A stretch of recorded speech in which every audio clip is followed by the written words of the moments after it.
So you'd better make sure when you go out and try and break up a duopoly that you have some strength invested in how you're going to support the airplane.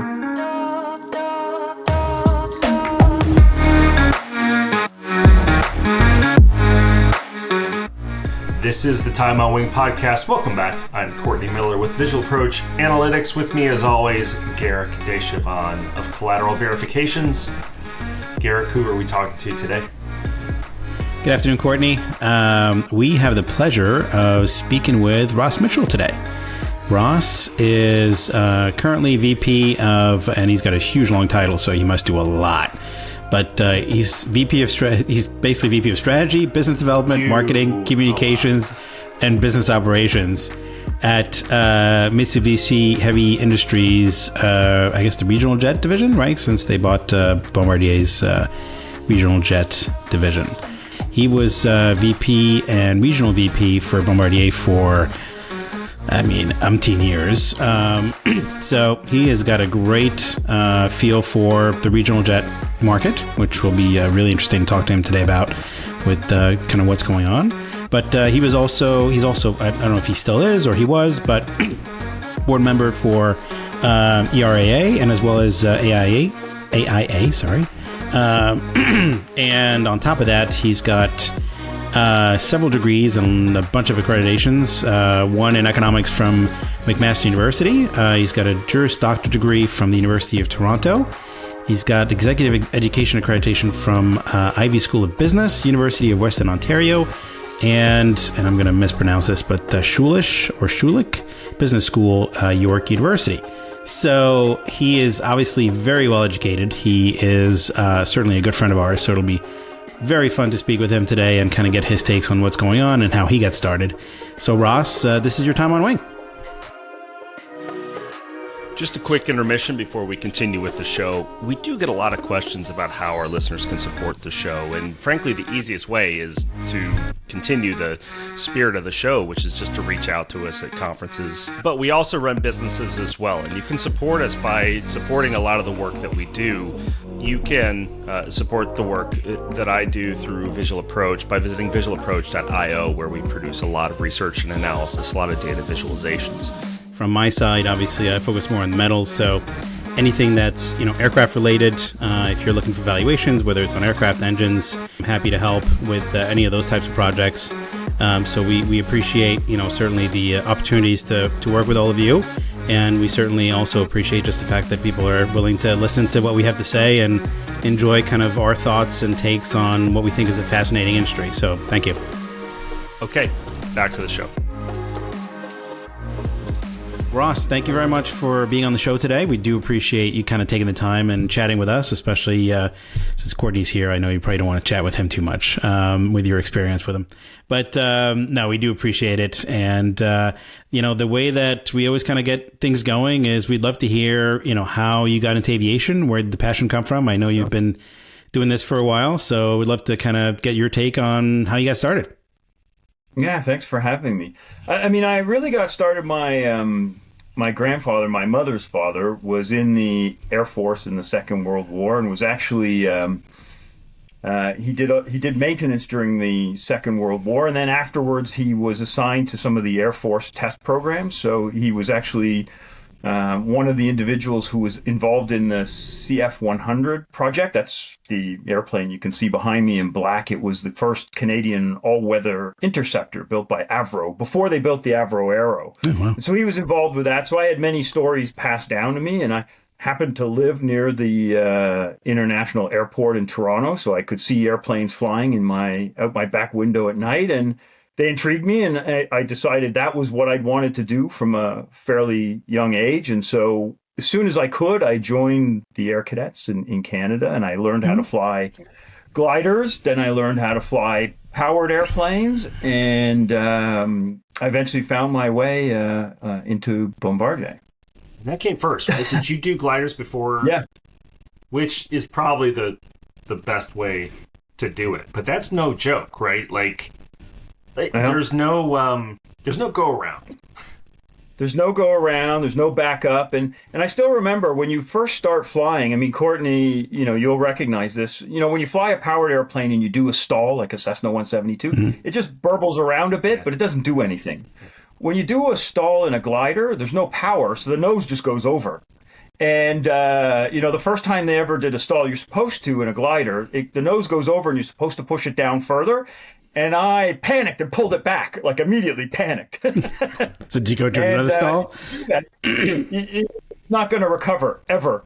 So, with a little bit of brute force, the instructor pushed the stick forward. But, once you get past that, flying a glider is interesting. The tow is the hardest thing to learn because you're on a rope behind another airplane that's bumping around in turbulence and making turns. But once you have the tow down, it's pretty interesting. It's obviously very quiet once you release from the airplane. And, I think back to it often. I was only 16 years old doing that and up in a little tin can at 3,000 feet.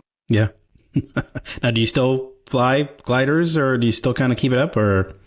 I do not. I haven't flown gliders in a long time. What ended up happening is once you get your power license and you've got an airplane that can actually take you somewhere, you stop flying gliders and you fly powered airplanes. So I did that for quite a long time. But when I was selling airplanes, I was traveling a lot. My territories were overseas, and so I let the license lapse and I never went back. Yeah. So interesting. You joined Bombardier. It was like 1923 or something like that. I mean, it was a while ago. It was, in fact, a long time ago. Not quite 1923, but, Jeffrey de Havilland was the guy who brought me on board. So, we first started with the snowmobiles at Bombardier, and then I moved on to airplanes. But the rite of passage. You got to sell snowmobiles. If you can do that, you're good to go. Yeah.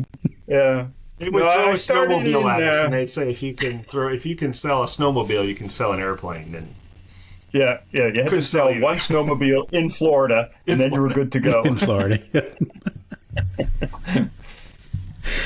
I joined Bombardier in 97, and, when I graduated from university, I actually practiced law for a couple of years, corporate finance and securities, and that bored the heck out of me. So I literally saw an advertisement for folks to join the contracts and legal department at Bombardier. I applied and got the job and moved into Bombardier. That was about 1997. Okay. Wow. So you started in contracts. I did, yeah. Yeah. Spent a couple of years there. How did you, from that, how did you transition into kind of marketing? Yeah, so I was in asset management at the time, like contracts for asset management. I was doing a lot of lease management, repossessions. Bombardier had taken a lot of airplanes back in trade, and then they put them out on lease. So I was repossessing airplanes that were in, Brazil and Argentina and Egypt and Cameroon. And when you're repossessing airplanes or doing the lease management, you'd often be in front of the transaction board explaining what you were doing. And a couple of the VPs of sales said, hey, we think you present well. Would you be interested in sales? I hadn't had the foggiest clue of what was involved in sales and marketing. I was only the very, very back end of these transactions at the time. And I thought I'd, take a chance, see how it went, couple of years, do it. And I could always return back into contracts and legal. And I never did return back into contracts and legal. Wow. So then from that point on, you were marketing up until probably even today, right? Is that you do? Yeah. You've got. I was looking at your title. I feel like you do a lot. You wear different hats every day, but it seems like you've been doing marketing for quite some time. Yeah, I have been. So I started when I first went into sales. That was about 2000. I was covering Eastern Europe and Southern Africa. That was my first territory. And I was doing sales with Bombardier all the way up until we moved into MHIRJ. And at MHIRJ, I still do marketing as one of the functions that I cover. What was it like to sell airplanes in, say, 2000, one, I guess. Yeah, there were kind of a few different markets, right? If you were in North America at that time, we used to always laugh and say the North American sales guys just picked up the phone and asked how many. Because they were certainly streaming in, right? The CRJ had gone from, rather limited sales to just constant sales in North America. When you were in, Eastern Europe like I was, you faced a little bit more of a challenge in that, many of the airlines I was dealing with, they didn't know who Bombardier was. They didn't know what a regional jet was. They really only ever bought from, Boeing or Airbus or frankly, Tupolev or Ilyushin. Mm-hmm. So it was a little bit of a challenge to explain to them what the regional jet concept was, what Bombardier was. So there were some pieces of the market that were definitely red hot. And, if you were selling in North America, you were constantly selling. And it was really opening up internationally when I first started. And yeah, we were talking to everybody about CRJs, and my first campaign that I ever ran was Czech Airlines, and at that time we were actually running. It was us with CRJ-700s, Embraer with 170s, and Fairchild Dornier with 728s. Wow. Yeah, and in fact, we lost that campaign. I lost to the 728, which was largely a campaign more about political pressure, where the Germans had put a lot of pressure on the Czechs, who were trying to get into the European Union at the time. And so a lot of politics came into play in their decision to take 728 jets, which of course they never took delivery of. Yeah. And 3 years later, I think it was, they ran another campaign for regional jets, us against Embraer. And they came to the conclusion that they wouldn't have any regional jets, and they didn't buy anything. So I went through 2 full campaigns with Czech Airlines to never actually sell any airplanes to them. But neither did the Embraer guys. Yeah, and this is, I think, just for me personally, one of the first lessons I learned, and it may have been from you, Ross, which is, when you win a campaign, like, it's your campaign, you won it. But when you lose it, it was just political, political challenges. Look, find someone else to blame. Find somebody else, yeah. You think we're kidding, Garrick. Oh, no, I'm sure. Yeah, exactly, right. When you lose it, it's got to be a reason. It wasn't you, that's for sure. But, yeah. So I'm interested in this campaign, the 728, right? So this must have just been in just kind of that thin sliver of time where it was being offered and not canceled. What can you tell us about that airplane? Like in the campaign, like the campaign process that included the 728. How was that? How did that play out? Yeah, the 728's big advantage at the time was really, it was a 5 abreast airplane. It was sort of like a shrunken C series, and so the airlines that really favored cabin were interested in that airplane because it was a different cabin in the regional space. But it was heavy. It was a very heavy airplane, and its economics weren't great.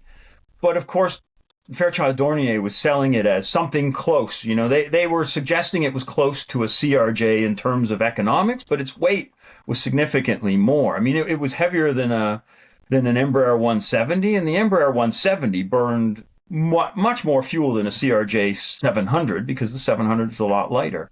So Fairchild Dornier sort of mixed up the economics and got everyone thinking that maybe they were relatively close to a 170, but they offered this great cabin. 5 abreast is a great cabin. It was taller than the Embraer. It was wider than the Embraer. It had more ability to carry a cargo than the Embraer. So it's very much an appeal of going to a new sort of type of aircraft for regional flying. It was almost, sort of the campaigns we would later run on C Series, where we talk about 5 abreast and the great customer experience. And that's what they were doing, but they were sort of blurring the lines a little bit on economics. And I think because they didn't have a flying airplane, they were sort of given more license because when you don't have a flying airplane, sometimes your guarantees are a little looser, and that's what they were doing, and it made it very difficult. And when you had in Europe, particularly the political pressure, especially I was covering Eastern Europe and Poland, Czech Republic, they were all trying to get into the EU, so that was certainly a lever that they were using at the time.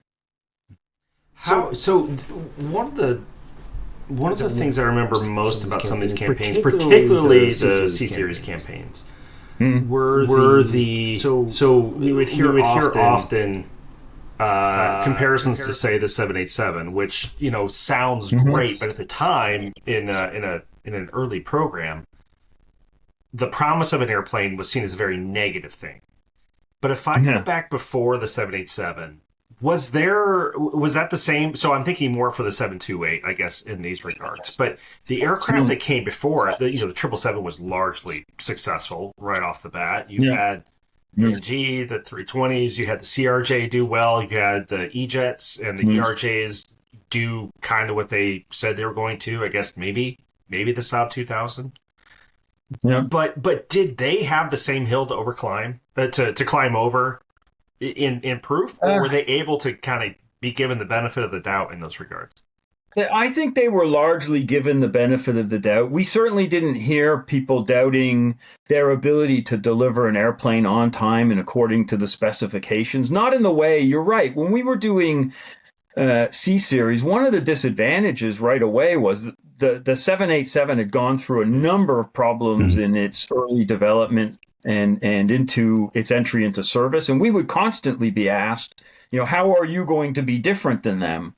And we would bring up all of the testing that was being done on the C-Series, but for sure it was a lot more difficult, I think, because the environment had changed and people had seen what had happened with a ambitious new program.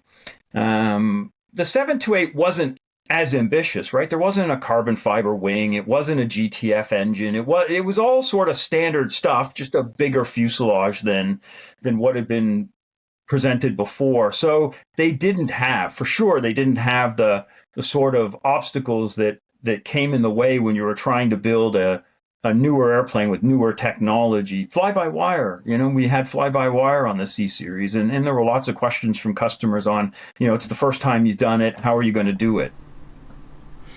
What engines were were supposed to be on the 728?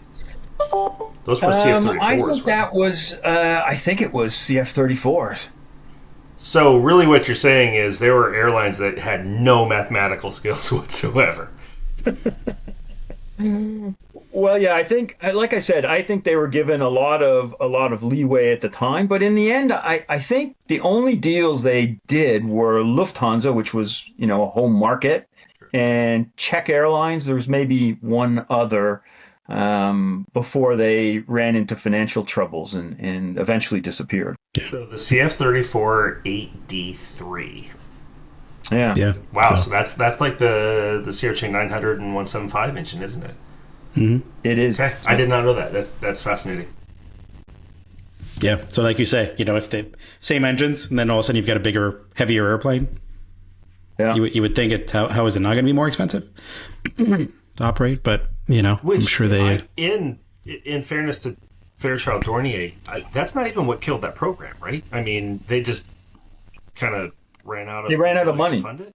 Yeah, they ran out of money, and that was it. Yeah, well, because didn't Fairchild just kind of decide to just get out of aviation altogether, right? I mean, isn't that kind of the same thing that happened with Saab, right? Weren't they kind of integrated, and then that's why ultimately they just kind of went, look, we're done. You guys can have it. And they were building 328 turboprops, and then to get into the regional jet market, they built a 328 jet, which was a compromised airplane. It was meant to hit that 35-seat market that Embraer had targeted with the 135, which was really a scope limited market, right? It didn't exist anywhere outside the United States, but they built this airplane, which was a turboprop with a slightly altered wing and jet engines on it. It didn't fly as fast as a regular regional jet, but it met the scope requirements. They didn't sell very many of them, and I think most of them eventually ended up in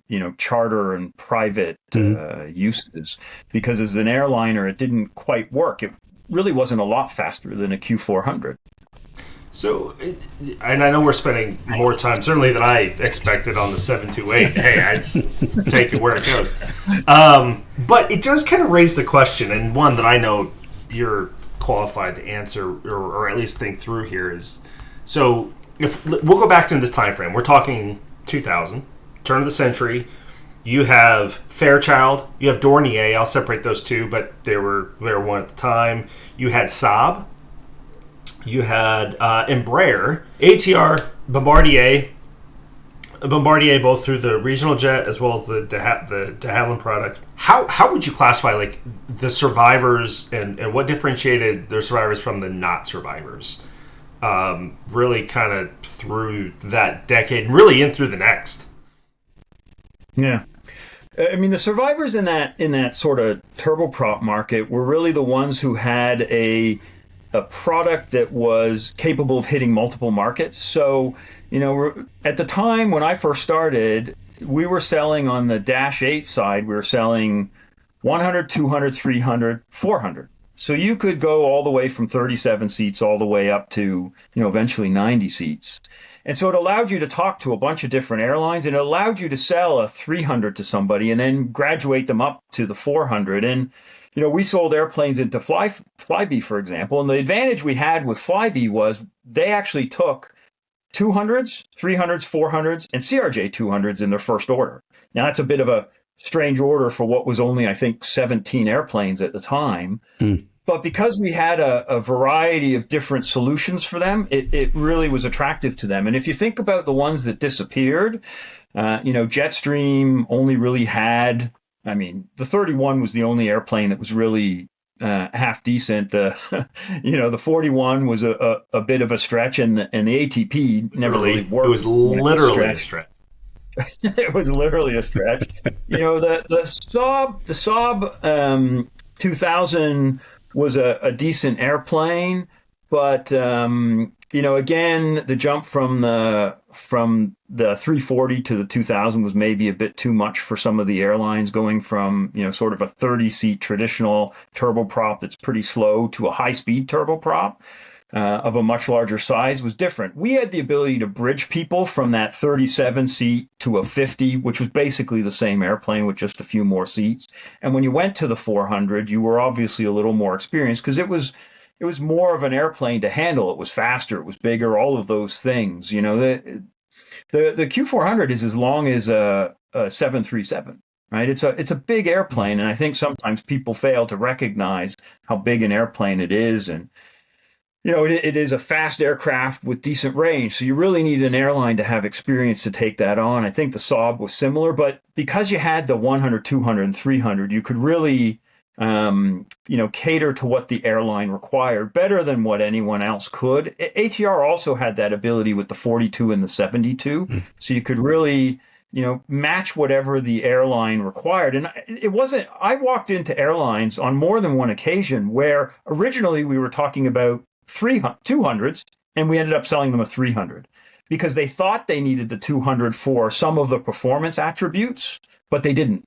And they could go to a bigger airplane with a lower unit cost. And so, having all of those various models was really helpful because you could offer different solutions to them. And early on, we also had, look, we'll sell you a turboprop, we can sell you a jet. And we're the only ones in the market who are going to offer you an honest opinion on what you should take. That was sort of the way we used to spin it because, ATR only sold turboprops. They go in selling turboprops. By the time we were really selling the CRJ, Embraer was really only selling the 145 and the future 170. Whereas we would go in and say, look, if you need a regional jet for the application, we can sell you a regional jet. But we will tell you if you don't need a regional jet and a turboprop would be a better option for you. So it allowed you to have a real good discussion with the airlines about what they really needed. It wasn't just selling your product. It was really burrowing in deep, understanding their business model and developing a solution for them that you thought was most effective. And on many occasions, I used to suggest turboprops to airlines. At the time, they just wanted regional jets. That's what's in fashion. But by offering the turboprops, you were able to show that you really understood the wider market and would offer them whatever was the most appropriate solution. Through some of these levers, some of the deals. So I'm thinking of this from the perspective of, say, in industry, aviation industry insider who maybe isn't necessarily part of new aircraft OEM deals, and yeah, I get this all the time. Well, the price should have been this, so the deal was that much better. Well, walk us through some of those levers, because I know there were just some real oddballs that would just come up every once in a while. Yeah, yeah. I mean, certainly price is always, something that gets discussed, but there are multiple things. And one campaign I talk about was I ran a campaign in Yemen it was in the middle 2000s. That Yemen, yeah. Today I don't think I'd go to Yemen the way I used to, but it was an airline called Felix Airways, and they were a subsidiary of Yemenia. And they originally started looking for turboprops. They wanted to fly regional within Yemen and potentially into some parts of Saudi Arabia, maybe even across to some points in Africa.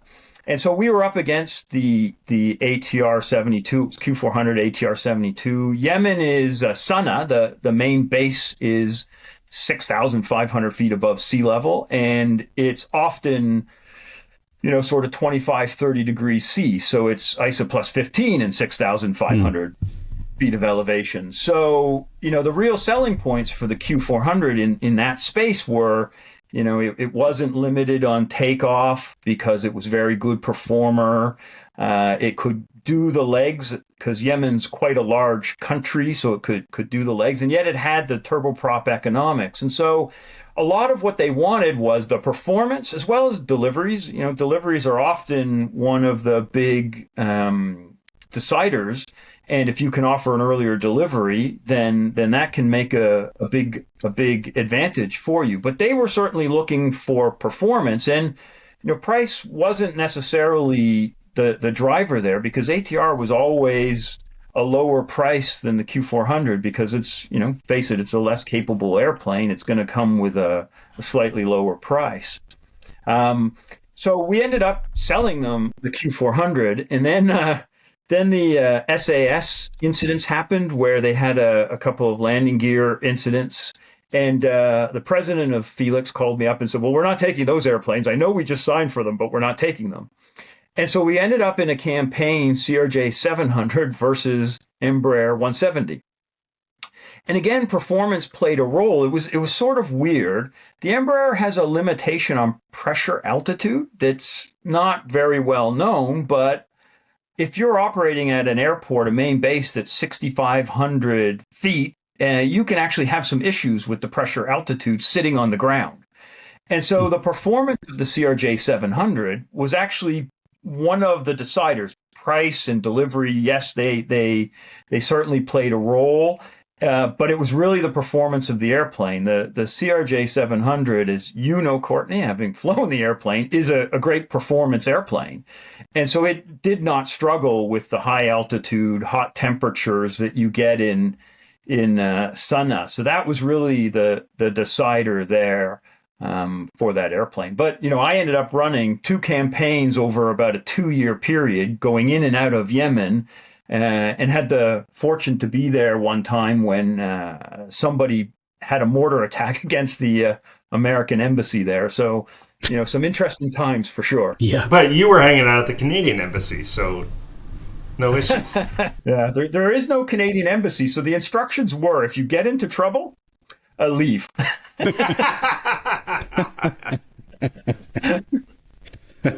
Okay, so and it's funny because we did a demo one time in Yemen during the CRJ-700 campaign, and I got to Yemen thinking we just left the Dubai Air Show, and it was in a Northwest Airlines CRJ-700, and we flew into Sana'a, and I thought we'd do a local. And they said, no, we want you to fly an actual flight that we fly with the airplane so we can try it out.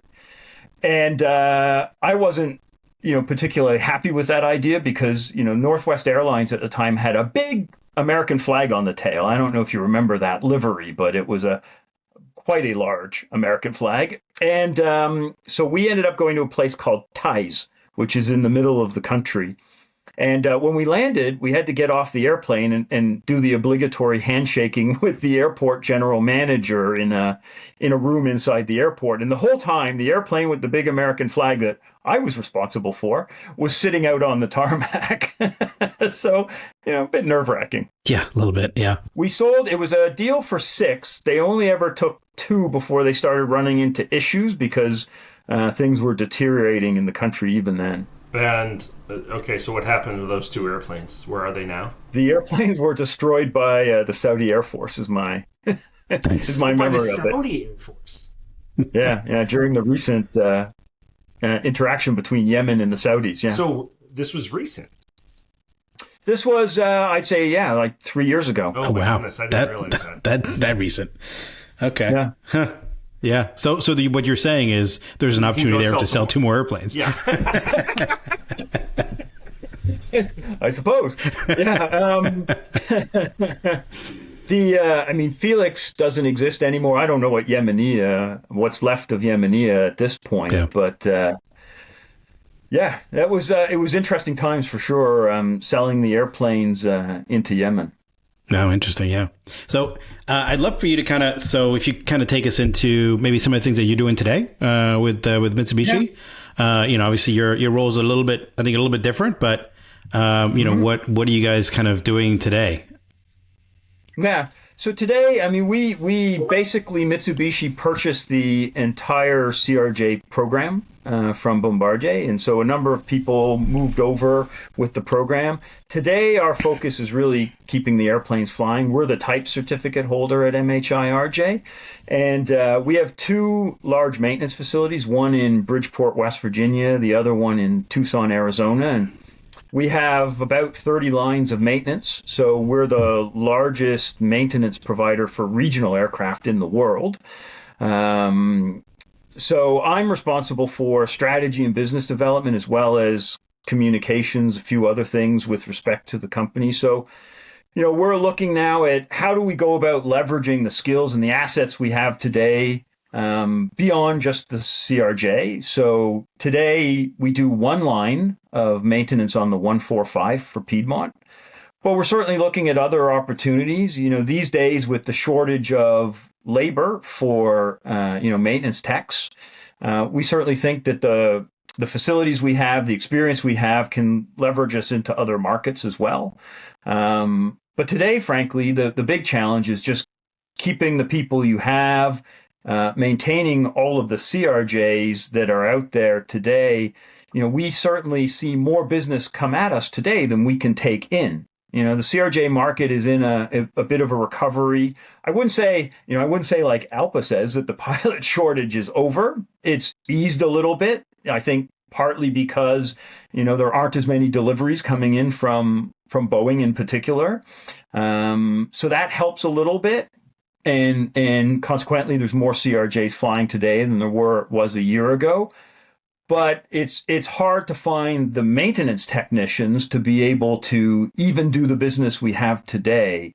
And so I often spend a lot of my time talking about not the strategy and developing the business, but recruiting and how we bring more people into the business. And we're running today campaigns online where we've put videos together to talk about why people should consider not just MHIRJ, but living in Bridgeport or Tucson, because now you've got to really, if you're going to recruit people, you've got to sell them more than just the job, right? It's where are you going to live? What are you going to do?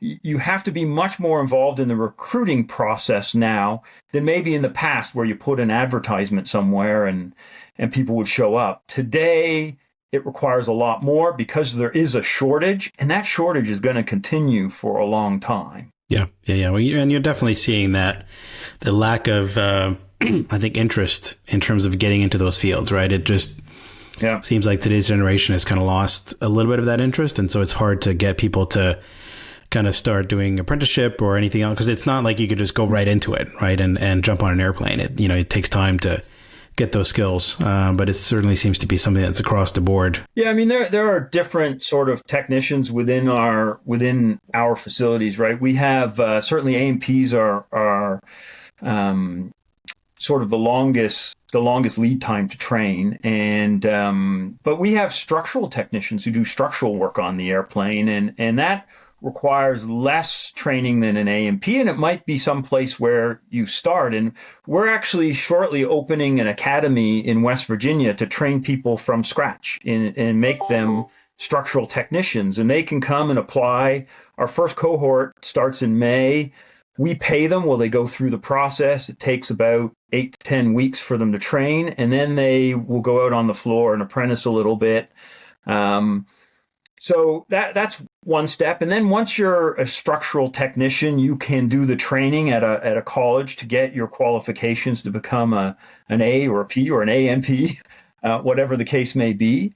And we work with local colleges in both West Virginia and Arizona to make sure that we get qualified people there. But the real chronic issue with maintenance technicians is that there aren't enough people coming out of high school going into these programs to fill the jobs down the line. I think it's a different chronic problem than the pilot shortage, because I think there's probably not a shortage of people who want to become pilots. There's a shortage of people who have the resources to become pilots and get the 1,500 hours, right? That's the pilot shortage is kind of a resource issue. The technician shortage seems to be that there's maybe not as much interest as there used to be in that career. And I think it's incumbent on, the folks that are in the MRO business, the airlines and governments to talk about this career more regularly for folks in high school and middle school. You really have to start early, because they're going to start making decisions on what they want to do in middle school. And if you're not talking about why being a maintenance technician is a great job, and it is, it's a career. You can make good money as a maintenance technician, and it's very stable, and it's long term. And of course, once you get in, you can end up being promoted as well, if that's what you desire, into whatever level within that company. So I think it's really about carrying the message. Pilots, it's kind of an exciting job that people are drawn to.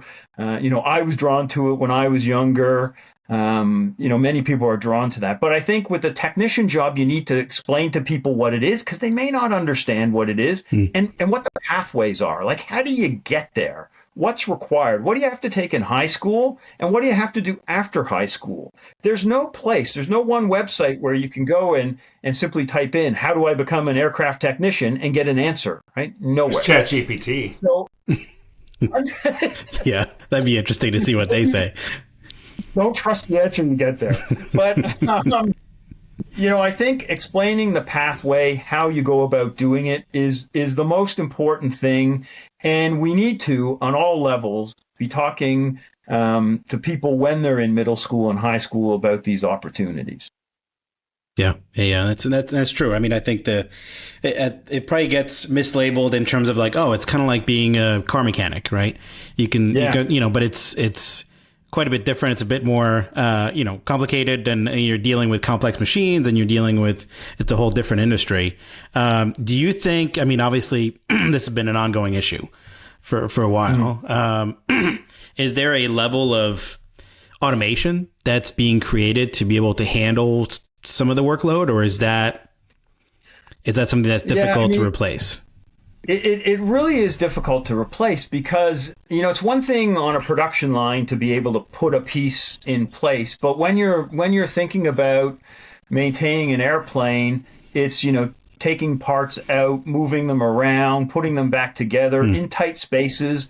It would be a challenge to automate some of that. So I think that in terms of maintenance technicians, not only is it a good job and a great career, it's something that will be around for a long time. It's not one of these jobs that is likely to be taken away by automation or AI. It will continue to be required going forward. So, if you're talking to people when they're younger, they ought to be thinking about, what is the future of my career in 30 years, given the technology that exists today? And I think we'll be maintaining airplanes in much the same way 30 years from now as we are today. Right. So from an automation standpoint, actually that automation probably increases the demand for this job, because somebody still needs to maintain the technological advancements. By the way, ChatGPT says don't ask Ross Mitchell. I'm not sure. So it really, it's learning. It's learning. So you think about the boom of the 50-seat regional jet, in the 90s, right? And so it was altogether 1,200 airplanes when you kind of right. I mean, it was a big number, on each side, right? Am I correct? I think it might be more than that, right? It's because we got up to, on our own, I think we were at 900 or 950 50-seat airplanes. Yeah, right. So it's probably maybe close to that on each side. So a couple of thousand airplanes. And now we're going through, the basically the retirement phase, right? Everybody is, kind of getting out of the type. But, one of my questions is, at what point, what is that getting replaced with? I mean, ultimately today, there's a lot of upgauging where airlines are moving into bigger airplanes. And part of that is some of the, the labor issues plays a role in that in terms of, look, if you can't get too many pilots, if you go with a bigger airplane, right, less frequencies, but you're still trying to meet demand. But at some point, right, will there be a resurgence where there is a need for that 50-seat category?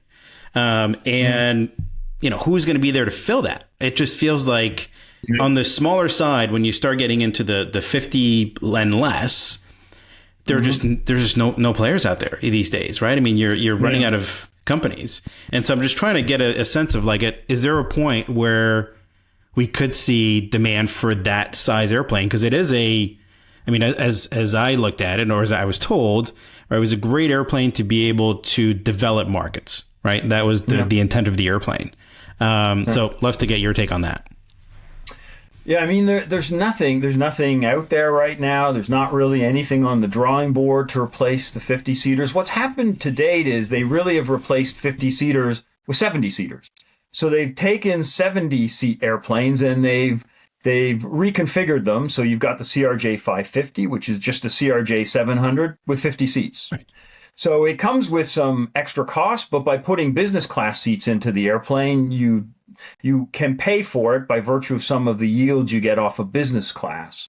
They also have 65-seaters, and that's, again, a 70-seater made into 65 seats, often flying on what would have been a 50-seat route before. So while the 50-seaters are being phased out, the need for 50-seaters isn't really, because they're flying misapplied or changed 70-seat airplanes on those routes. And that's sort of the cheapest way to serve those routes with an airplane that's the next size up.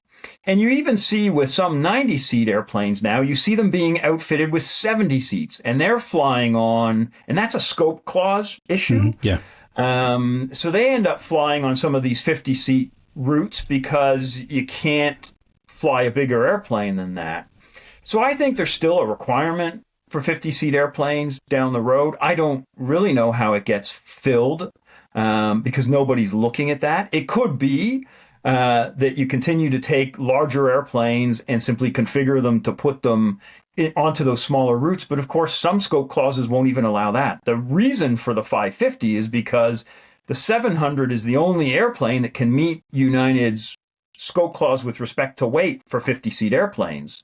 And so you end up with an airplane that, is larger than what's probably required. But, in North America now, there's an expectation that business class exists on all regional aircraft. So maybe the 70-seat airplane that was built initially for 70 seats really is a 50-seat airplane going forward, because once you put the business class on there, you're going to end up with 50 or 55 and maybe at the outside 65 seats. So I think going forward, that's probably the path. If I were developing a 50-seat airplane for delivery in the future, I would definitely have my 50-seat airplane with some business class up front.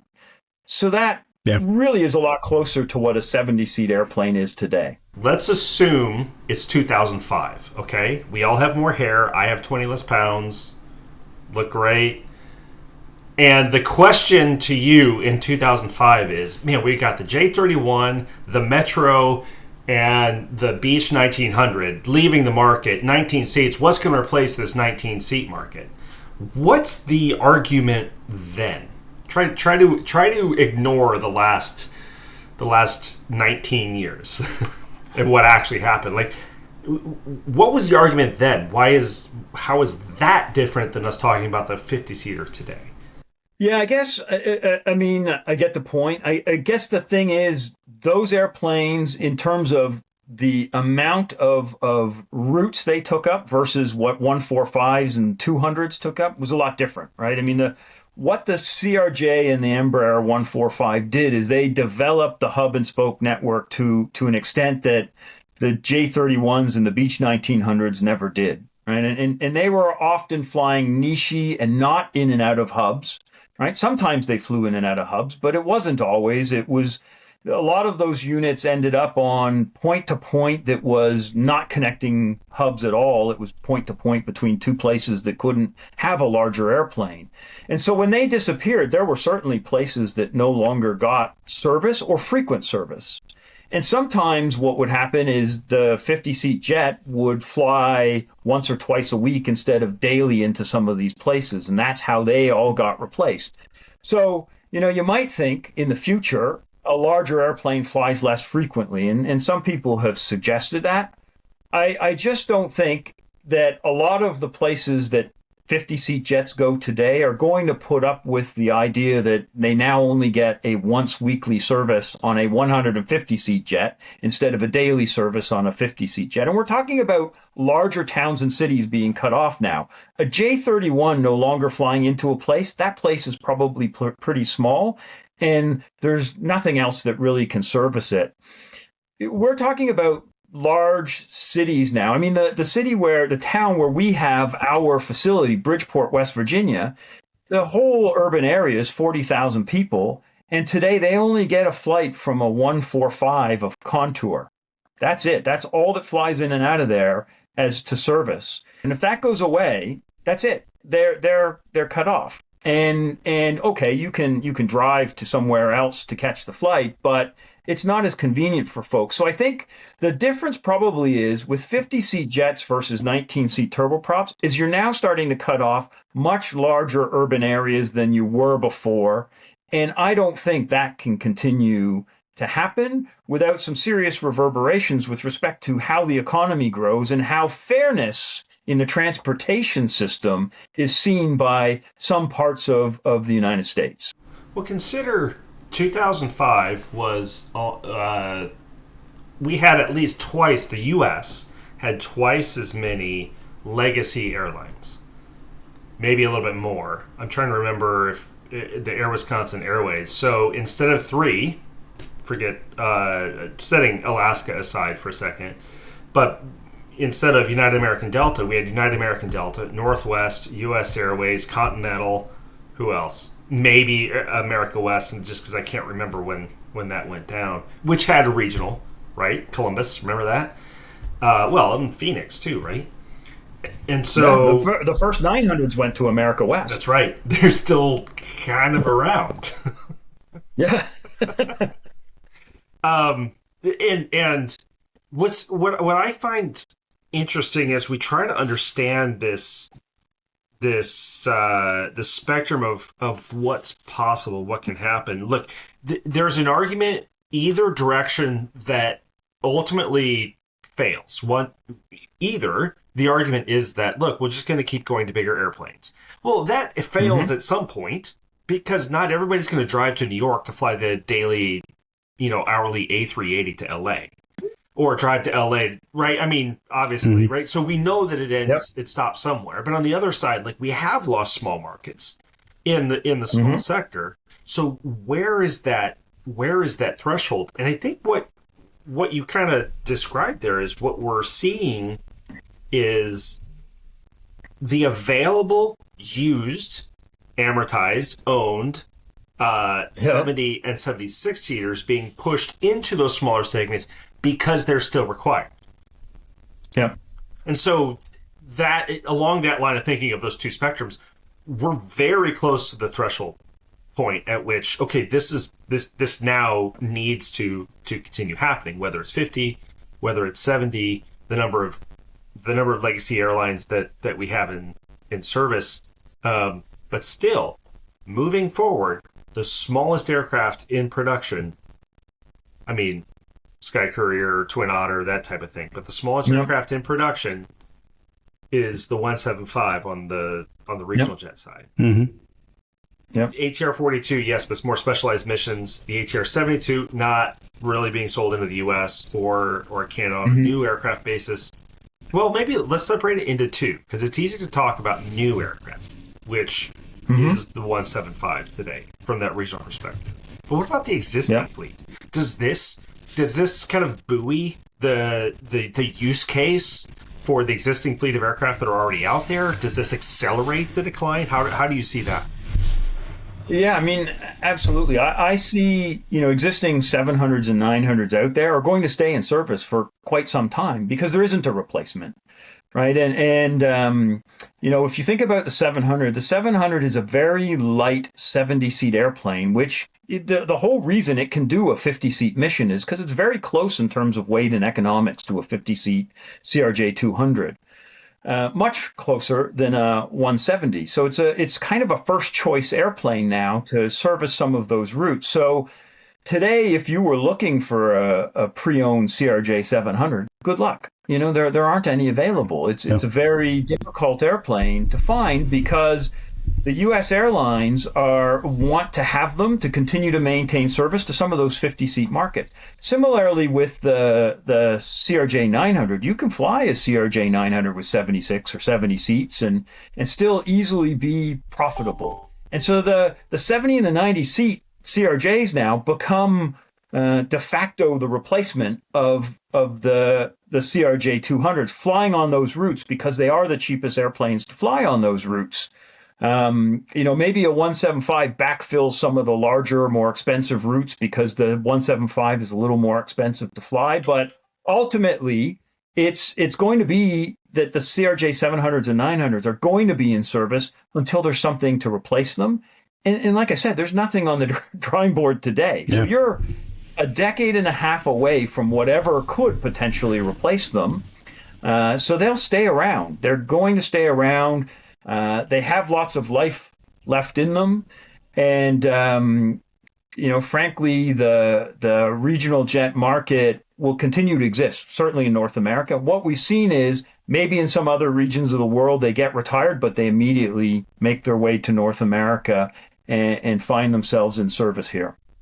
Yeah, which is incredible. And then when you do look at the used fleet, right, it's not like it's a large fleet to begin with. Right, I think if you look at the 170 or even the 700, right, these are not the substantial, it's not where more of the airplanes are, it's the size is. So it's going to be interesting, right? I mean, you would think that somebody would see the opportunity because if you are looking at, kind of going from even just the 50 seaters, which was over 2,000 airplanes, to me, that's a decent business case. If you're going to try to produce an airplane, especially if you then all of a sudden, kind of like you say, kind of go from maybe it's not just a 50 seater, it's more like it's a 50 to 65 or 50 to 70 seat airplane, right? Then that covers a bit more than it used to. But yet everybody seems to be focused on, well, no, we got to go with kind of the 90 seat plus, in that size. And it seems to be somewhat of a little bit crowded in terms of what's out there, but. So, but it's kind of weird. It is definitely a missing market segment, right? That the difficulty I think with that market segment is you've got to have an airplane that's light and economic, right? You can't build a big heavy airplane for that space because the economics will suffer considerably. So what maybe we didn't realize at the time when we were building the CRJ-700 was just how good it is in terms of performance and weight and economics. And so replicating that now is exceedingly difficult. And so spending the money to build an airplane similar to that is difficult. And, face it, the airplanes that are out there today are probably paid off. So there's no ownership cost in the equation. It's really just operating costs, strict operating costs, and it's a good airplane on fuel. So I don't know, how you design something because you're going to want to get a good return on designing something, and it's going to go up against a CRJ-700 that has no ownership costs. That's a very difficult space to enter until those airplanes are just at the point where they can't continue any longer. And that's a long way off in the future. We we had experience on the Dash 8 100s and 200s, right? Great airplanes. There are 200s and 100s flying in various parts of the world where the reason they can't be replaced is there's no ownership cost and there's nothing that's really able to replace those airplanes. And I think the 700 settles into sort of a similar space in that, it's very cheap to operate. If you already own it and it's paid off, there really isn't something that's going to come along and knock it out anytime soon. So the average age of the 700, I'm guessing, is 15 years in that time range. Yeah, it's probably about that. Yeah. So to your point on replacement, there really is no airplane that can replace it. But that it doesn't mean it doesn't have competition, because the competition would be it just going away, or more of the same trend that we've been seeing, which is the drop in markets, the drop in frequency, continuing. And I guess what that's balanced against is just the cost and ability to maintain the aircraft as they age. If the average age is 15 today, what's kind of from the MHIRJ perspective, what is the expected age that this fleet should be able to hit without any major challenges? Well, I mean, I certainly think it can hit, 30 or 40 years old without significant challenges, right? I mean, the airplane was designed for that length of time. And so, you're not even really at half-life on the airplane. I think the only reason we talk about the CRJ-700 like it's old is because it's compared against the 200, which had a rapid sort of retirement over the last couple of years. But it's kind of a different picture in terms of economics and performance. And so I'd say, maybe you should think of the 700 in terms of narrow body airplanes, right? And it's younger than a lot of narrow bodies that are still out there flying, and they're flying economically. And I don't think you should think about, a 15-year-old 700 being that old, right? A 15-year-old 700 is basically a 737-800, right? There's lots of them out there that are 15 years old and are nowhere near replacement because they're economic. They suit the purpose. Their ownership costs are low now, right? And one of the challenges you have even selling brand new Maxes or Neos today is, in some instances, replacing a 737-800 with a Max. Well, if it's already paid off, are you really getting what you need to get to replace that older airplane with a newer airplane? And that's the same situation with the CRJs, right? So when you think about a 700, I think it's really kind of like the 800s and the CO A320s. They can be around for a very, very long time. The perspective of the longevity of the RJ was misset by the 50-seat jet, which was just replaced very quickly by the 70 economically, right? Not because the airframes ran out, but because economically, we had that consolidation of the airlines. They needed bigger airplanes, so that kind of misset the perspective on that space. But if we really kind of look at the longevity of some of these aircraft, I mean, look, I don't even know if the narrow body is the appropriate perspective there, because there are turboprops out there still flying with no replacement. Key point with no replacement out to 40 years for sure. Yeah, I mean, I used to go and tell airlines, because they would often say, well, we need to look at the amortization of regional aircraft over a shorter period of time because they don't stay in service as long. And I used to tell them, and this isn't the case anymore, but I used to tell them, you know what the oldest airplane in the Air Canada fleet was? It was a Dash 8 100. Right, that was their oldest airplane in the fleet. It wasn't a 767. It wasn't an A320. It was a Dash 8. And so, sometimes I think there's this expectation that maybe regional aircraft don't stay along in their first home quite as long, but they do, right? They serve a purpose that is important. Oftentimes people forget that on those regional aircraft are people that are connecting at the hub onto long hauls, right? And there's yield on that airplane that isn't taken into account on the A to B traffic. And so they do serve a purpose. They're nowhere near the end of their life. And I think they're going to continue to operate because now that they're paid off, these airplanes can't be replaced by something brand new that carries a big price tag on it.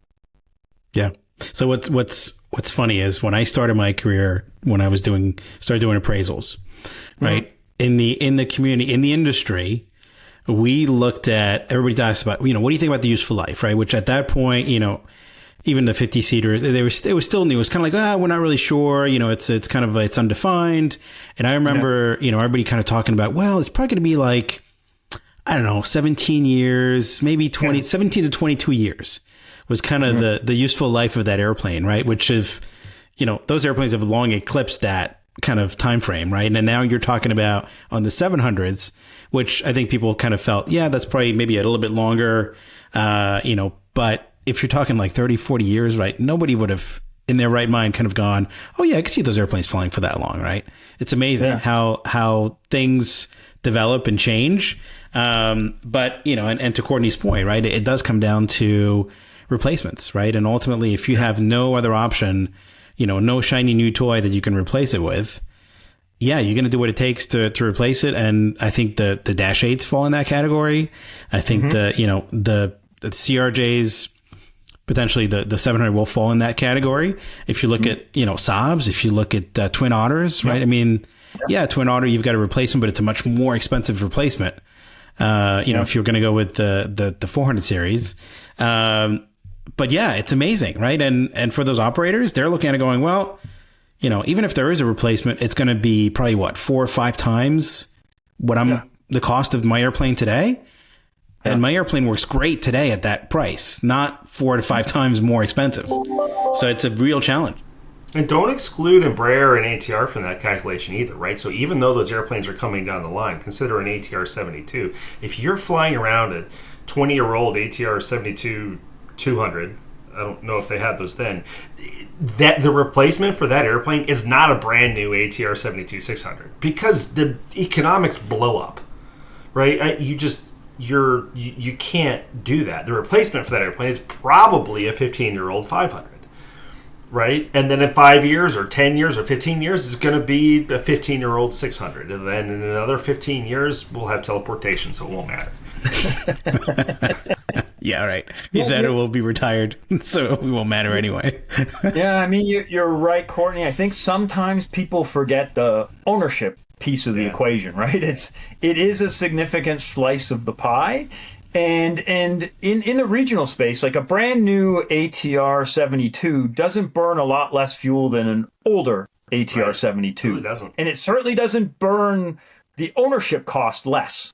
All right. So when you upgrade, what are you getting, right? Depends on where you are. If you're flying in a salty environment, I'll bet it burns through that ownership cost real fast. You're right. That's possible. But that's ultimately the issue is, when you take into consideration the ownership costs of acquiring a new airplane that does the same thing, if there's no big technological leap, you're probably not going to want to go for that new airplane just because, the sticker shock of the ownership costs. And it's not and ownership costs don't go down.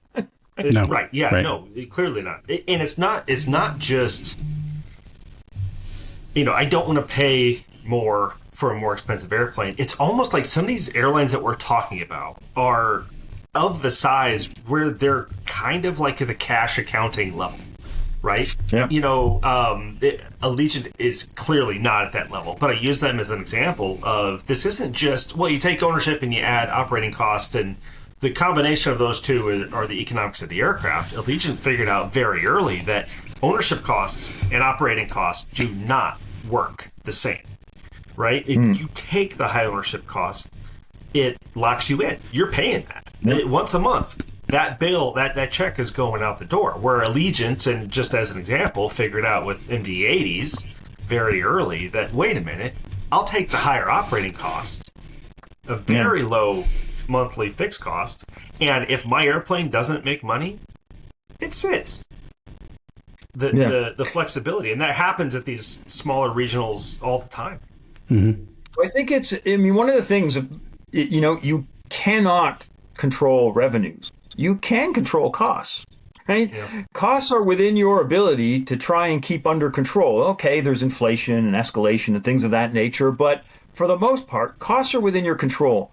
Revenues often aren't, and you don't know quarter to quarter where that's going to go. But with costs, you can be pretty sure you can predict where it's going to go in the next couple of years. So, the surest way to find yourself in trouble is to spend a lot of money and increase your costs in periods of uncertainty. So I want to walk down another hypothetical scenario with you, moving into some of the larger aircraft. And this hypothetical includes, congratulations, Ross, you've been given $10 billion. It's Canadian, but you get the idea. So $6.5 your job with that 10 million Canadian dollars is to break up the narrow-body duopoly. How do you do it? Well, having been part of the company that tried to break up the narrow-body duopoly, I would say buy Apple stock and go to the beach. No. I didn't say, how do you make the most of the $10 billion? I said, how do you break up the duopoly? Oh boy, no, that's an awfully good question. One of the lessons is it disruptive? Is it possible?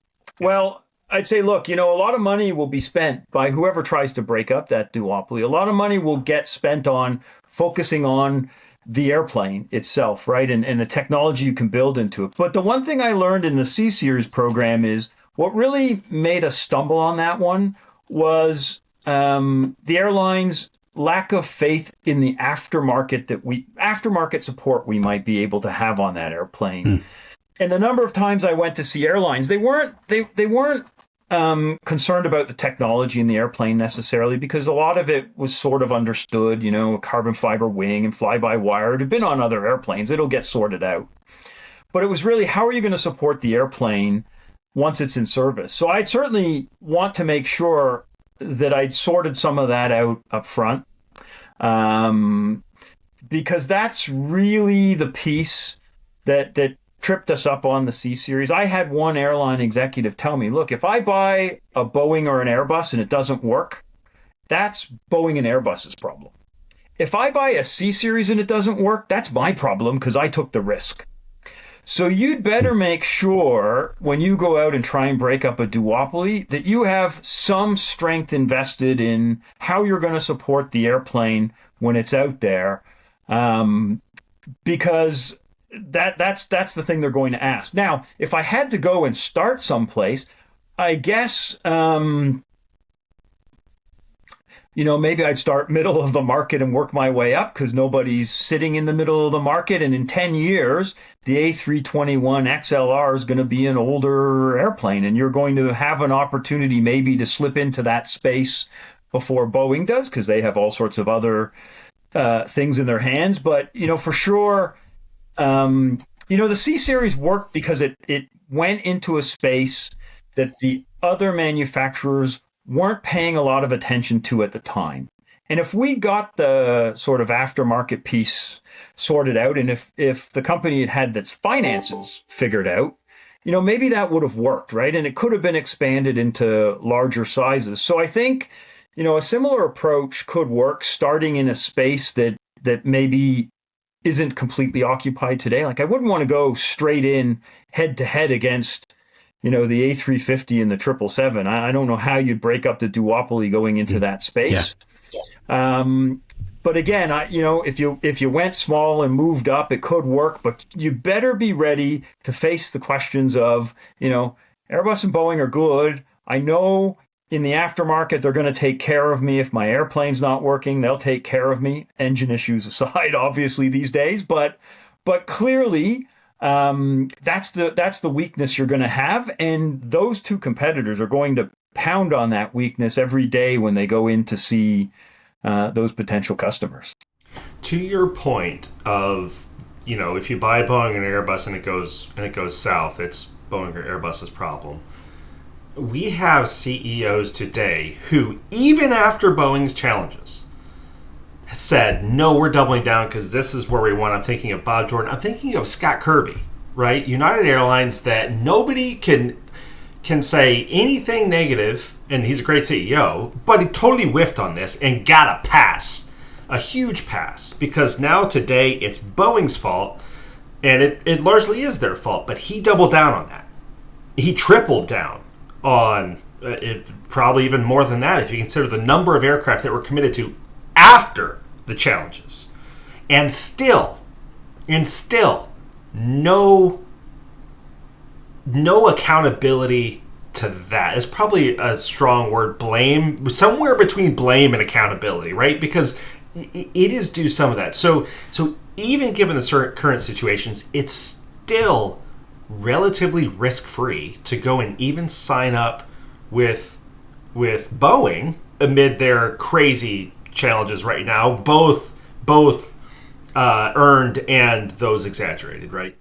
Yeah, I mean, it speaks to the brand strength of A and B, right? I mean, they absolutely have that brand strength, and when you're a new entrant into the market, I mean, yes, Bombardier was a large manufacturer, right? The third or fourth largest manufacturer of civil aircraft at the time. But they weren't in the same space, right? We were, Bombardier was building airplanes for business customers and for regional airlines. And certainly regional airlines had confidence in the support network that Bombardier had. But when we were going out to sell the C Series, there were relatively few airlines we were seeing that we'd seen before.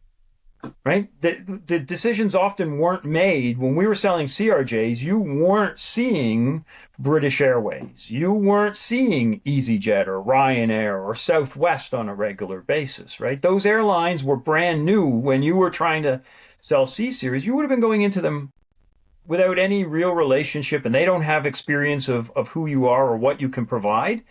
And so that makes it challenging, especially when you're fighting, brand A and B. It'd be a little bit like trying to launch a new soft drink to go against Pepsi and Coke. Good luck, right? The brands are so strong, it's going to be a challenge, and that's sort of what we face. Are we discounting RC Cola here? Yeah, I mean, we are definitely discounting RC. Yeah. So my advice to anyone trying to break up a duopoly is don't. But if you must, make sure you get the confidence in how you're going to support the airplane straightened out first. So I'll mark you down for Comac. Got it. Comac, yeah, try. Yeah, because they've got the aftermarket down real good. Yeah, because they tell the airlines what the aftermarket's gonna whatever. You do have a captive market there, right? I mean, this is like the old Ilyushin Tupolev. I mean, it is a different market. In fact, one that I would say that Comac could be successful by their own appropriate metrics and not disrupt the duopoly. I think both could very much be true. Yeah, I mean, they could use their home market to build the airplanes and build the aftermarket infrastructure and get the necessary experience. But it's still some time before they could venture beyond sort of that domestic market to really, truly compete against, Airbus and Boeing. Yeah. Do you think if the MRJ, right, if they didn't have because I think most of it was weight issues, right? If I remember correctly, I think if they were able to solve that, do you think that they would be successful today?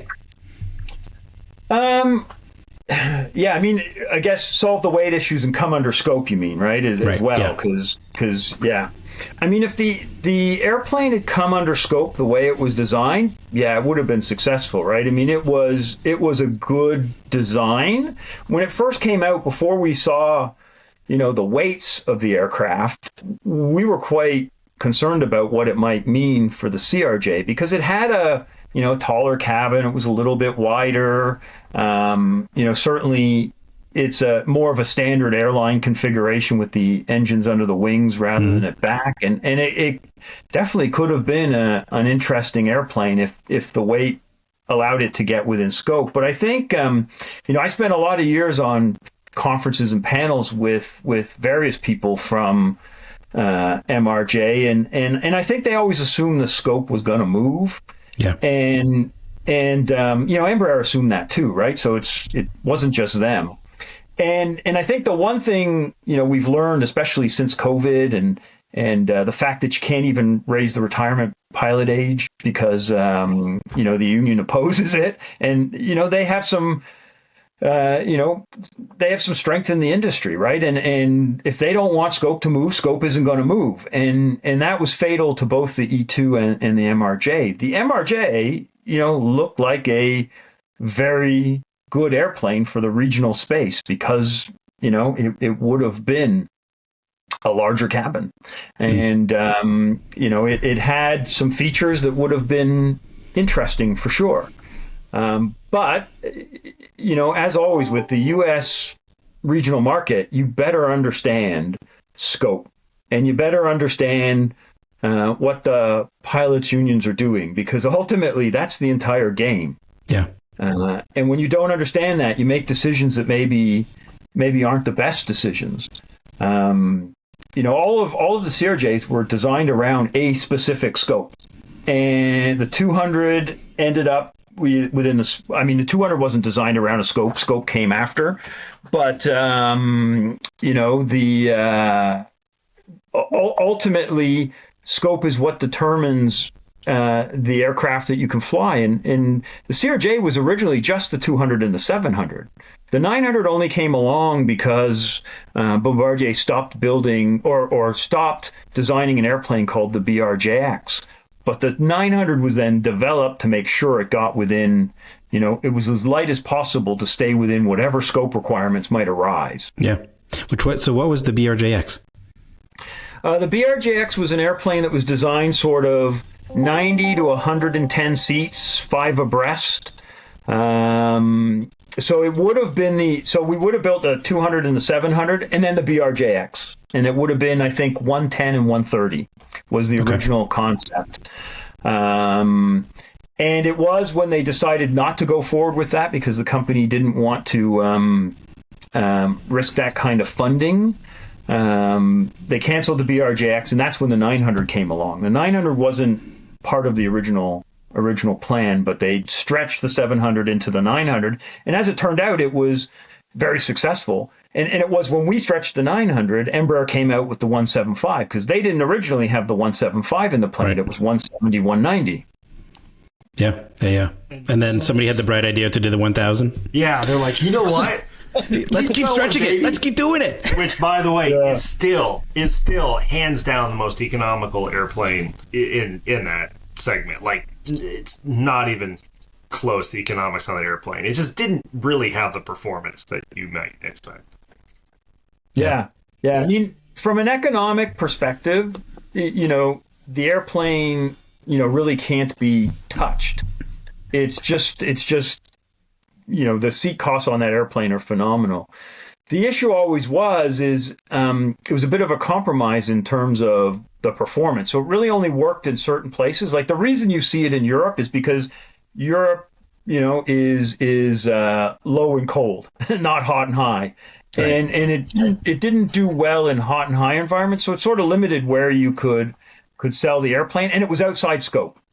And because it was outside scope, it sort of prevented you from going into the U.S. because it was never going to be a mainline airplane. I guess had scope moved in some material way, it would have been interesting to see how the airplane would have done in that space. But, Air Nostrum operates them today. They love them because they give them a cost per seat that cannot be matched. It's sort of in the realm of narrow body costs, and you don't get that from any regional aircraft. So, unfortunately, it couldn't be translated into more markets than Europe. I told this story a couple podcasts ago, but I'll repeat a summary of it. I was asked by a VP at Bombardier to produce a range circle for the CRJ-1000 out of Bogota, Colombia. And so I traced the pavement of the airport. He didn't like it. He didn't. Yeah, didn't think that. He was didn't funny. find it as funny as I did. But so real briefly, because we've skipped over a whole section of your career that I find fascinating, that I really know nothing about, and that is your transition from commercial aircraft into the business aircraft space before you came back to commercial aircraft. Can you just talk about the differences and just what was that like, switching over to that side of the industry? What don't we as commercial airplane or commercial aviation people truly understand about that side of the business? Yeah. I mean, it was an interesting transition because when you're in commercial aircraft, you spend a lot of time spreadsheets and presentations and performance and economics. And when you're in business aircraft, it's much more of a luxury item sale, right? It's often, certainly where I was covering, it's an individual, a wealthy individual buying a mode of transportation for themselves. So it's sort of like when you would buy a car, right? The things you would consider when you're buying a car, they consider when they're buying an airplane. And so it's very much a luxury good purchase. And there's not a ton of discussion on the economics. There's not a lot of spreadsheets, right? It's more about where can the airplane go? How many people can it take? How fast does it go? What does the interior look like? How can I configure it? Those are the things that they think about. And there isn't, the other thing is, if you're in commercial aircraft and you're responsible for the UK, you kind of know the list of players, right? It's British Airways and EasyJet, and you know who they are, and you can look them up on a website, right? And you can get all the details and you can contact that folks. Now you move into the business aircraft world and you're covering a country. Anybody who has significant assets now is your customer, and you can't look them up on a website the same way. So it's much more of you have to sort of hunt for the people you need to find, and they live in sort of a different world, right, in terms of how they interact with people. And so, that is a big challenge, right? It's a very different way of selling airplanes between the two markets. Yeah. Yeah, it definitely is. Cool. Well, I think we're almost at the hour and a half mark. So I think we're going to have to call it. But this has been really fun. It's actually been, thank you for taking us through your journey. And then also, kind of touching on a market that I think sometimes gets a little bit overlooked, right? Because it's kind of like, it's regional space. Like it's not as interesting. And, but it does serve, a great market, great space, right? I mean, it kind of gets us, like you said, from point A to point B that will probably take us to point C and beyond, but nobody thinks about the A to B, right? So this has definitely been, a lot of fun, and it's great to kind of get to know your background a little bit more. So thank you for taking the time, and certainly look forward to, kind of seeing you at future events as well. Yeah, well, thanks for having me. I'm always happy to talk about sort of the regional space. I agree with you. It doesn't often get the consideration it deserves, but I think it's actually more interesting than any other space, because where else do pilots' unions enter into the configuration of the market to such an extent? See, nobody believes me when I say that. Now I can point to you. People are like, "What's so interesting about the regional space?" And I'm like, "You have no idea. Like, can you even spell CPA?" And it turns out they can. But that doesn't mean they know what it is. But there's so many different nuances. But it truly is not the same size, right? We're not talking, the amount of money and just people that are moving around in narrow body and wide bodies, but the nuances. Well, and by aircraft count, one of the largest airlines in the U.S. and the world is SkyWest. That's true. Right. Yeah, which is crazy, but yeah, absolutely. Yeah, it's. Yeah, so it's fascinating. I mean, I'm really interested to see what happens in the next 10 years, right? When you think about what's being sold today on the regional side. Yeah. what's going to happen next, right? I mean, because at some point, right, you've got Embraer that's predominantly selling 195 E2s. 190 is not selling, and there's 175, but that's just because that's the only thing that can go into the US that's new right now. Yeah. So what else is there? Like ATRs, right? That's not gonna. Nobody's looking at that. So Ross, we'll have you back, season 11, episode 5. Yeah. Be like, so what airplane are you selling us today, Ross? What happened? What happened? Bring me back in 10 years to make fun of my predictions. You got it. Yeah, no problem. But yeah, I mean, but you got to wonder, like, at what point, does Canada all of a sudden? I mean, obviously, you've got the labor, you've got the skill, you've done it before. At what point does somebody else kind of look at it and go, you know what? Maybe we should get back into building airplanes and looking at what's missing and just focus on that. But I know it's a huge investment, right? And that's a big risk that nobody wants to take. But then it just leaves A and B, and then you've got the lowly E in the end. That's kind of just making little airplanes here and there. But it's tough. But it's anyway. This has definitely been a lot of fun. So thanks again, Ross. Yes, thank you very much, Ross. Thanks very much for having me. It's been fun.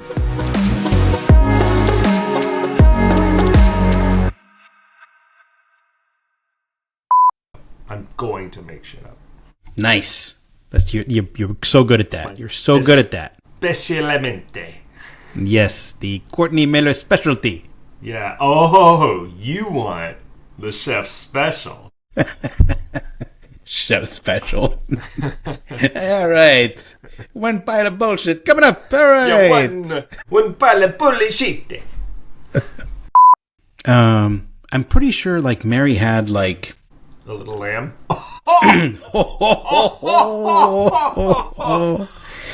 Here all day, folks.